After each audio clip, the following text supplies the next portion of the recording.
Hivi ili jeshi tunaliita jeshi la wananchi wa Tanzania? Hivi ni jeshi la hawa makapuku wa Tanzania hawa? Yani hawa wavuta mikokoteni, hawa watembeza karanga, hawa machinga hawa? Hivi ni jeshi la hawa? Hivi litakuwa ni jeshi la hawa masikini makapuku wa Tanzania hawa?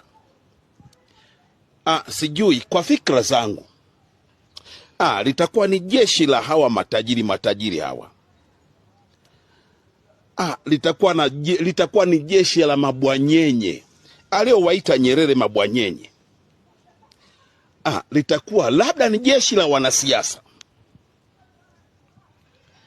lakini kwamba ni jeshi la hawa masikini wa Tanzania hawa, sijui. Nachoka baba yenu Clemence Mwandambo, nachoka. Hebu mnijibu kwenye komenti hapo, naomba mnijibu.